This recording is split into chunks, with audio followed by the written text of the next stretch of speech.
So, there's this stop killing games thing going on. Stop killing games. And I'm of many minds about everything. When it comes to the stop killing games thing, try to boil it down. Assuming games exist, assuming games are what they profess to be, let's do it this way. The idea of games, from Pong to Pac-Man, from Pac-Man to Halo, EverQuest, Club Penguin, Gaia Online, to Fortnite and Roblox.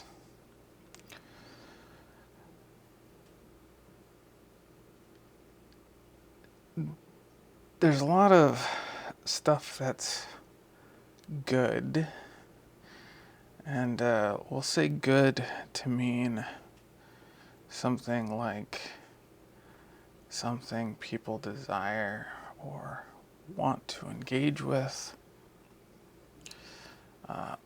whether that's on an artistic level or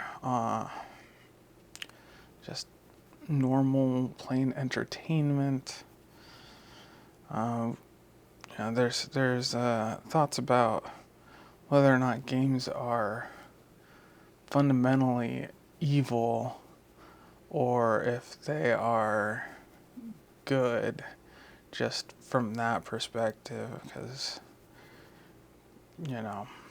whatever, it's if games are evil because they waste a lot of time, then TV is evil and books are evil, and social media is evil.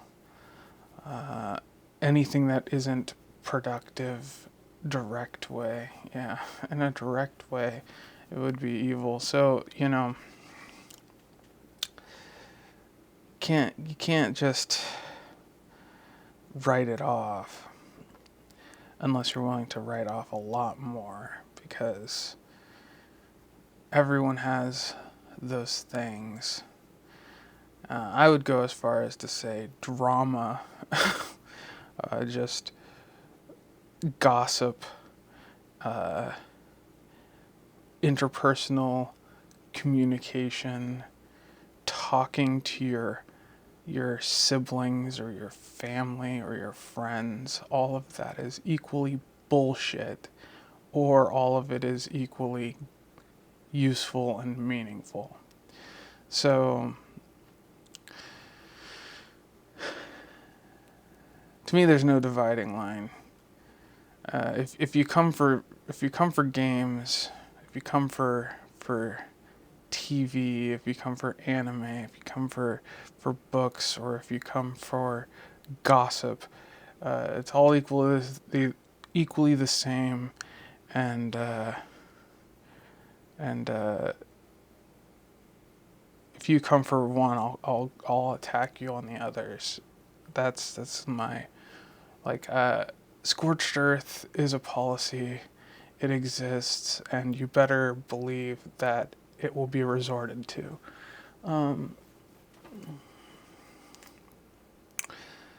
So let's accept that games are something worth having, however difficult that may be. For most of human history,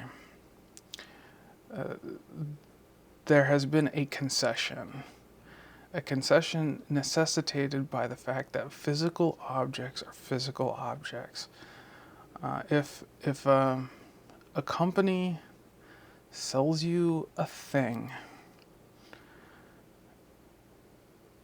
the possession of that thing passes from the manufacturer to the distributor to the retail location to the customer.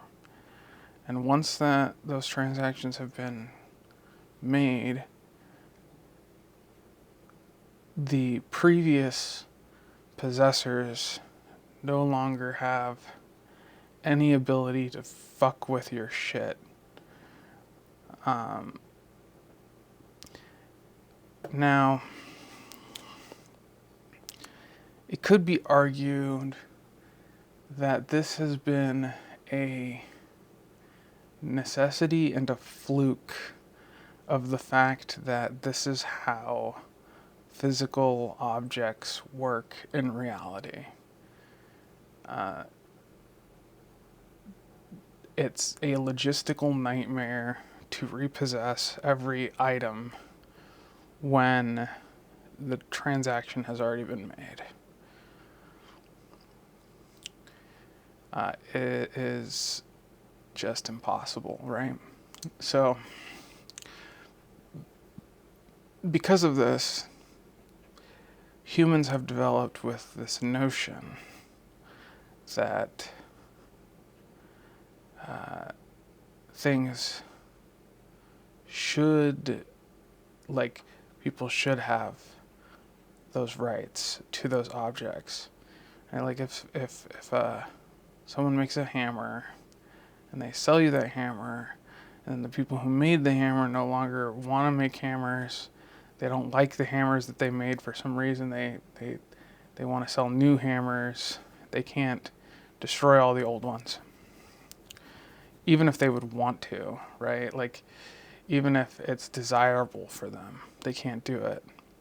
This has been something that it seems like these industries have been trying to rectify. It's not about video games to me. It's not about video games. It's about the idea of, like, does an individual have a right to have stewardship over the shit in their life?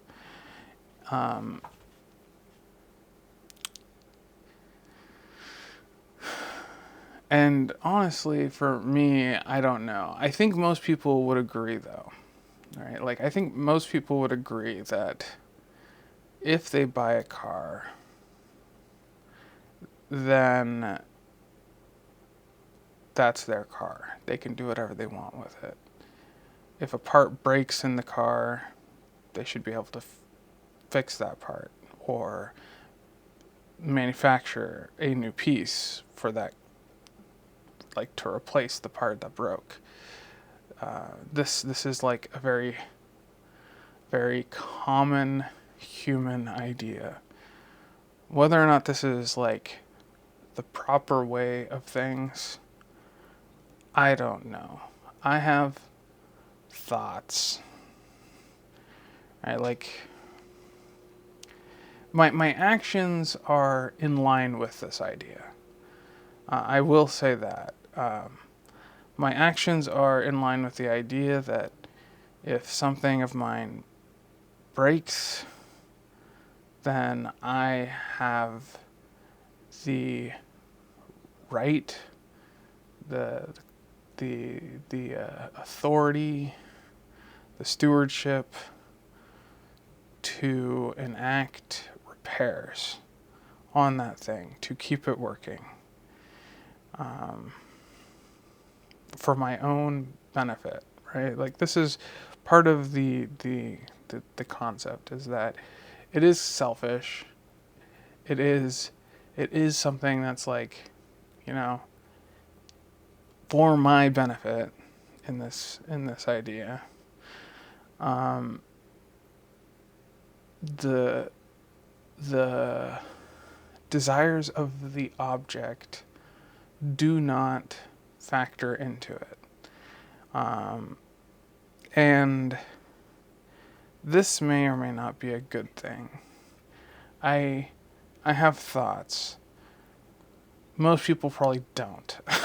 most people probably don't grapple with this idea as much as I do. If we want to find the root of this idea, we can blame Toy Story. And if you understand what I'm saying with that, then you can understand. Since this philosophical idea of whether or not physical objects contain consciousness is not something that most people give a shit about, I think it's reasonable to move forward without that as a foundation for our argument. The battery is about to die, and I'm about to forcibly change it, despite the fact that it doesn't have any say in the matter. So I'll be right back. So this has been a quirk of physical objects. As I've said, it's something that doesn't necessarily benefit the physical objects themselves, and it's not something that the manufacturers of objects would want in a theoretical universe where they could just poof objects out of existence. Because really what would be most beneficial for them is to sell you a shovel that lasts exactly a year, and after that year, if you need a shovel again, you have to buy it again, right? Like that would be the most beneficial for them, because then they can always be producing shovels. They would increase the demand of the shovels. They wouldn't have to constantly be needing to figure out a better and better shovel with more and more features. They would just be able to keep selling you the same shovel again and again and again. The razor industry is one that has implemented this, thanks to the way that the product decays over time. They've made it basically impossible for you to sharpen the blades so that you can continuously use the same blade for longer. They've made them so thin that they easily damage themselves in the name of getting a closer and closer shave, whatever. And the consumers perceive the benefits of that, and they weigh it with the downsides. But at the end of the day, they don't have a choice, really, to get like a worse razor that will last longer, right? The market incentives don't make that a viable option as a way of fighting against it. This is one of the ways that free market capitalism really fucking sucks. High quality, durable items that last forever are not market viable. They just are not. The only way they can make a profit is that at the initial push, they sell their items to a wider and wider audience. Then they saturate the market, and then they can never sell the items again, ever, basically. In the ideal case, right? So companies can't operate this way. They can't operate on this model. They might do great in the short term, but it's not a long-term viable strategy. And this is the problem with capitalism, is that it doesn't make for these long-term beneficial solutions, because this is a better solution to have long-term durable items that last forever, that almost never break, and when they do are easily fixable. This is a better universe, one where those things exist, but capitalism will never make that universe. So video games are emblematic of this idea. In the past, we had games. You would get the games on a physical media. You would use it in a physical device, and you'd play your game. Due to the restrictions of the early computer landscape, they made them such that they are playable locally. You play them locally with people who are next to you on devices that are in front of your face. And as time went on, the network infrastructure became such that it was possible to play them with people who were, several houses down the road, or across town, or across the state. You would directly call that person, either literally call them through the telephone DSL or dial-up, or you would virtually call them through virtual private networks, or through like just IP. And the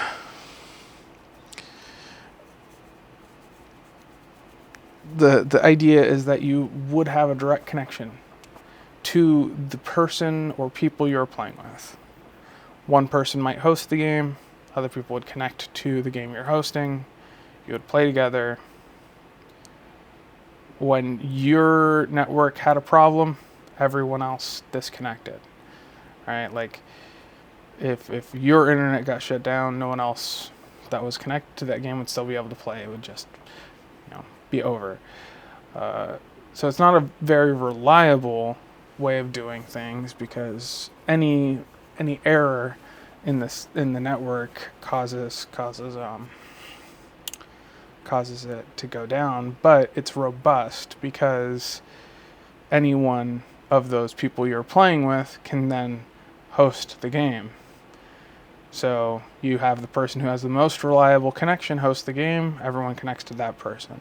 Maybe one person drops out, but it's not a problem if you're picking the most reliable person, unless, something random happens. Then we got central servers.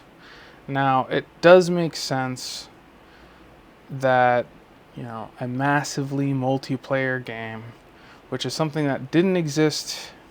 Well, you could argue that MUDs were the first MMOs, and they've existed basically forever. As soon as video games existed, MUDs have existed. But these these original MUDs, the way that they worked is that everyone was connected to, literally, like, everyone was logged into the same computer. You had one big computer for a whole fucking company, and everyone in that company could connect to the MUD because everyone was connected to the same computer. Like, today you all work at workstations, and those workstations are computers. But in the past, they were terminals that connected to a central computer. There was only one computer, everyone connected through terminals. And the terminals were just like a keyboard and like a teletype. They literally printed it on paper originally. Well, not originally, but like one of the early versions. Then they got, black and white displays, or green and black displays, black and white, green, black. Eventually color displays became a thing. So even these early MUDs were restricted by the nature of how these things worked. You couldn't have a MUD connected on your computer that someone else would connect to, or that a bunch of people could connect to. I'm not even sure when the first networked MUDs came into existence, but they would have been literally 2 or 3 computers connected together, one at one university, one at a different university, kind of a thing. And when things like EverQuest and stuff came on the scene, it could make sense that you have central servers. Everyone who has a subscription with the game would then connect to that central server. And the subscription model made sense because back in the day, you would literally need telephone lines to connect, and you were charged based on how long you were on the network for, like how long your call was. This is not really how the internet works anymore. To some extent, it can make sense that like bandwidth is a limiting factor to cost. To some extent, not to the extent that it really seems like is being implemented. So the reasons why it would make sense is that it does cost some amount of energy to transmit a signal, right? Like either an electron pulse or a photon pulse, depending on the leg of the journey. So that's one aspect. And the other aspect is the amount of data, like the amount of theoretical data possible to transfer versus the demand. But Darkwire doesn't incur charges. This is like a thing that's kind of lost in the when the demand is low, there is no incentive to have people use more bandwidth, and there's no real way of utilizing the lost bandwidth. Every second you're not transmitting is essentially wasted. So, I mean, there is the energy cost, but compared to the install cost of the infrastructure, that's almost nothing. So maybe when you aggregate the cost over the lifetime of the install, it's more comparable. I don't know. Doesn't really matter. But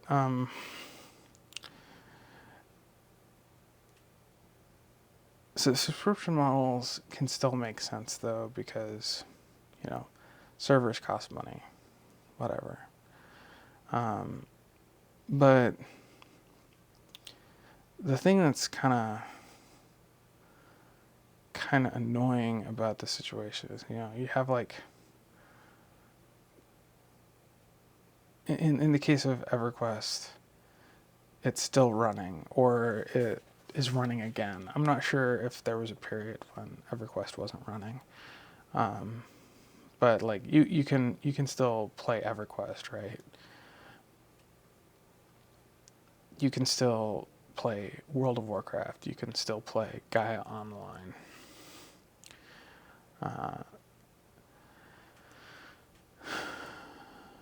You can't play, Club Penguin, right? Like, you can't play a lot of these games. And, there's arguments about whether or not the game is fun, but we don't really care about this argument. Like, this is not the like, if you're gonna fight on whether or not the game is fun, like, you need to see the bigger picture. You need to understand that it isn't about whether or not the game is fun, because what you fail to recognize with such an argument is that in the long term, every game that uses this model is going to reach a point where the server will shut down. This is not a question. There will be a point when WoW will shut down. Now, is that point at the end of human civilization? Is that point in 50 years, 200 years, 1,000 years? You know, like that might be an argument, but like uh, big picture, big picture. At some point, it shuts down. At some point, the universe stops. And right now, we have like no way of knowing, or no way of enforcing, no way of like having a basic level of security, right? Like, what happens when it shuts down? Anything could happen.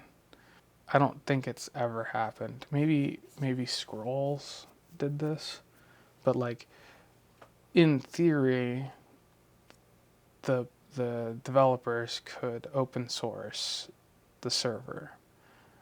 They could open source the client and the server and be like, okay, the game is now the universe's. I believe everything is the universe's, so to me, this is the most reasonable solution. If you no longer want to be the steward of the game, let the community be the steward of the game. Uh, that sounds sensible to me. But I'm also not a greedy bastard who wants control over literally everything and all the money in the universe. So, sucks to be me, I guess. um, so, that may occur, or they kill the server and the game was designed in such a way as to make it nigh impossible for anyone to ever be able to get it running again without the server. Um, there are examples in my own experience of games like this, where the client is essentially just a web browser. So the client code has nothing helpful at all for rebuilding the game, and all of the actual game assets were downloaded every single time they were shown, and all the logic, everything about the game that makes it the game, was stored on the servers. So that's the other extreme.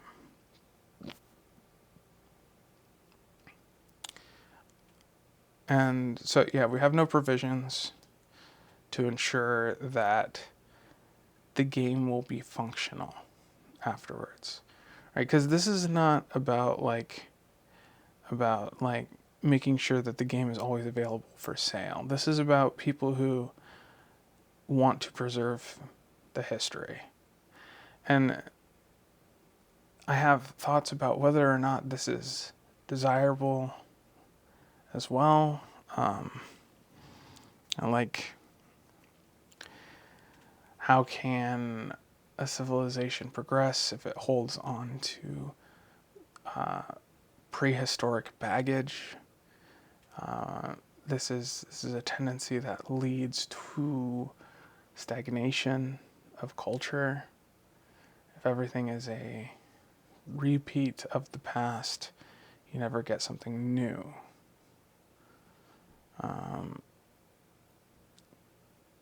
So, yeah, I have thoughts about this, but we operate as if we want a thread of continuity in civilization, and that it's beneficial. Now, it is beneficial because nostalgia is something that sells. People like to remember their past. People like it when the next generations take an interest in the things that they took an interest in the when they were young, um, and we look back at previous generations and try to find common ground and try to understand them through their culture.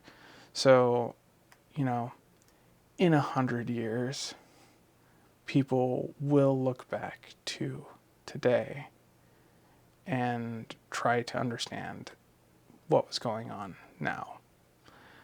And what will they be able to find about that, right? Like,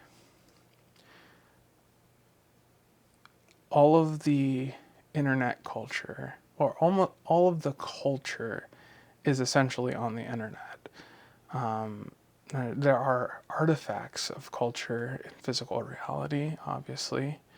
You know, clothing, dishware, you know, shit like that.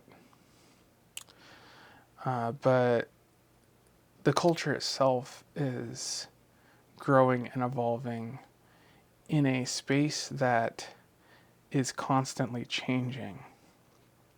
It's user generated, and it is amorphous and blobular. It isn't the same from one day to the next. You look at it one day, you get one thing in the feeds. You look at it the next day, and it's a totally different thing. And there's continuity. You know, there is a sense of coherency between them. But even the methods in which you interface with the information that's constantly changing is constantly changing. You know, there's Reddit, for example, and the user interface from a month ago is not the user interface that it is today, and the user interface that it was, 5 years ago, isn't the same as it was a month ago. It's constantly changing. There's continuity among these interfaces as well, right? Like, the elements are similar, but how they're laid out, the prominence of certain elements over other elements, and things, these all have effects, and they are always changing. So this is a problem as a user, but like, it's more of a problem for understanding the current landscape in hindsight, right? Like, people 30 years ago or 30 years from now aren't going to understand necessarily the ramifications of everyone interfacing with essentially completely different interfaces to the same subset of information. Because some people are using tablets, some people are using phones, some people are using laptops or computers, and some people are even using those fucking headsets, like the new Vision Pro garbage. And so, like, there's no consistency among it, and you can't like pinpoint any specific thing, because any two users may be operating on these things differently, and not everyone is looking at the same subset of feeds. Every individual user's feed is customized, tailored to them, and this is like not going to get better, right? And so games are just one small thing in this field, because the reality is that the most desirable way of selling things is to sell things that cost literally nothing to make for as much as possible for a limited time, and then then they're gone. We are moving into a space where this is more and more reality, right? Like, we have games where they're selling microtransactions. And when those games stop service, all of those microtransactions, all those things you bought in the game, cease to exist forever. Whether or not they existed at all in the first place, that is a philosophical argument. Now, some people will be like, well, you shouldn't have engaged with a thing that you knew was going to be like this. And you're right. You're not wrong, but you're missing the fucking point. It isn't stopping at games. This is just a place where it's happening already. This is just a proving grounds for the technology, a space where it can be explored and understood, and it is going to get worse. It's not going to get worse just for games. It's going to get worse for everyone in all aspects, in all concepts, and in every way possible. The metaverse is a concept. Mark Zuckerberg is trying to instantiate it in reality. If this occurs, then reality will fundamentally be viewed in a different way. Those people who interface with the devices will see a layer on top of reality, and that layer on top of reality will be composed of virtual objects that don't exist, cost almost nothing to make, and will be charged probably the same as real objects. So at that point, you now in your naive brain will say, well, just don't engage with that. Don't buy one of those headsets. Don't do it. And that's all well and good to say, but back in 2004, people said the same things about cell phones. They said, why would I want to have a silly phone that's always in my, always with me, that's tracking everywhere I go, that's always listening to everything I say? Why would I want this? Just don't engage with it. But they made it something that is desirable. They made the cost-benefit analysis such that more people than not wanted to have one. And then they made a society where if you don't have one, then you are a sub-citizen. You are essentially not human.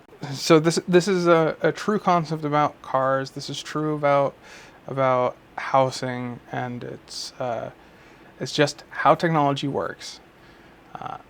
It starts out as something that can benefit you to something that is considered beneficial by most people to something that if you do not have, then you essentially are a lower class person, or arguably not even human by the standards of society.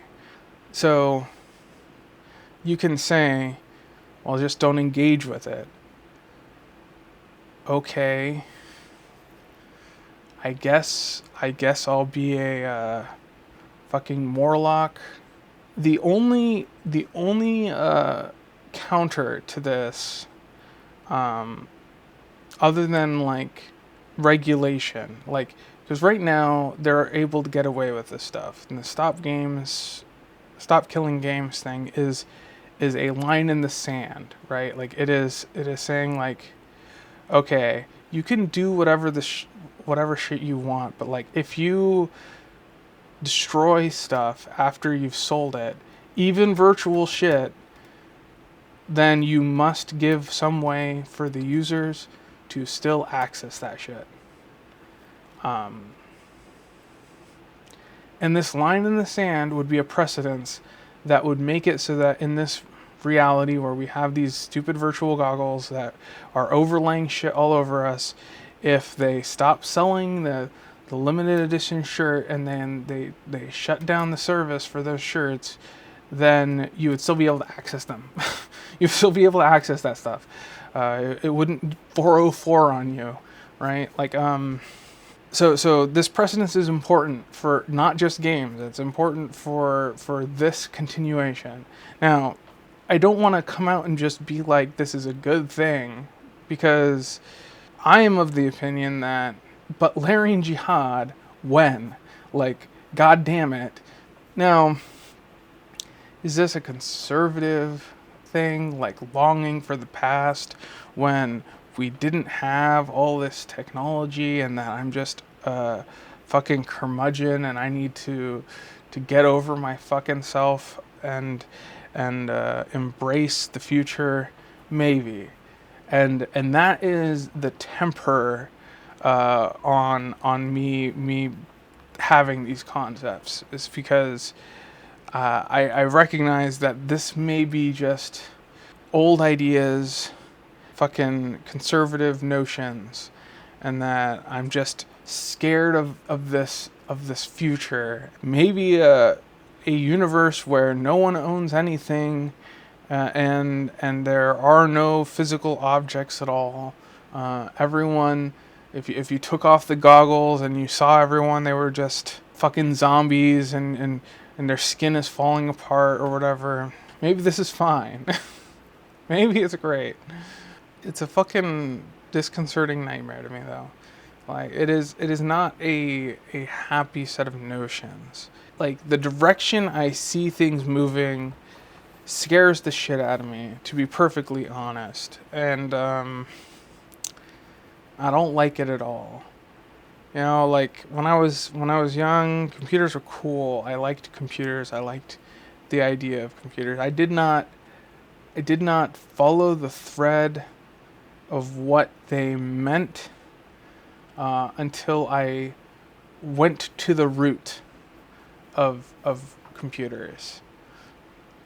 Now, there were people who understood the root of computers before the technology was approaching what it was when I was a kid, right? Like, like Frank Herbert, Dune. Everyone knows about Dune. Like back in the 70s, he knew the fucking root of what machine thinking was, right? Like the idea of computers. The idea that the problem with computers isn't like an all-powerful super intelligence. The problem with computers is that it allows individuals, a small set of individuals, to exert power over a huge number of people. And beyond that, it enforces a way of thinking about reality that is very utilitarian. It is machine thinking. You start to think about other people in society as things you can use. This is like machine thinking. People are not equals. They are things you can interface with in order to exert your will in reality in various ways. You have buttons you can push on these people. And this is the core philosophical problem with computers. Having a bicycle for the mind in principle is not a problem. Something that is able to be a force multiplier for creativity is not a problem. These other things are. And these other things pervade the entirety of the space. It is theoretically possible to build technology that is quote, the bicycle for the mind, without that bicycle being one that has manufacturer designed bolts that are impossible for you to buy screwdrivers to unscrew. Bicycles in reality are very manufacturer agnostic. You can buy spokes from all these different manufacturers and put them on your bike. Bikes come in standard size tires. The seat posts, the handlebars, all of these things are very standardized in real bikes. And it is theoretically possible to build computers that operate this way. Ones that are secure by default, and like your devices are all able to communicate to each other seamlessly. Like this is theoretically possible. It is not how things work. It is a topic that has a lot of like it touches on a lot of things for me. I'm torn in a lot of directions on it because on the one hand it's like I like technology, I like what it can do. I don't like the reality of technology. I don't like the direction it's heading.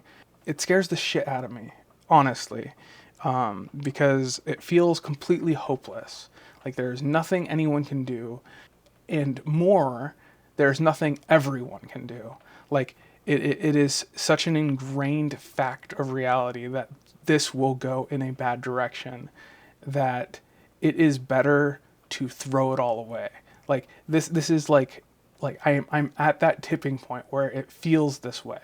People are coming awake to this idea that things may be this way, but not enough people, and not in a way that is something you can bring up in conversation. Like it's not something that is actionable. Because it's like, what are you gonna do? Like smash your phone and then what? And then you're cut off from like all of the people that you know, and and like you only have the people that like are in your physical vicinity.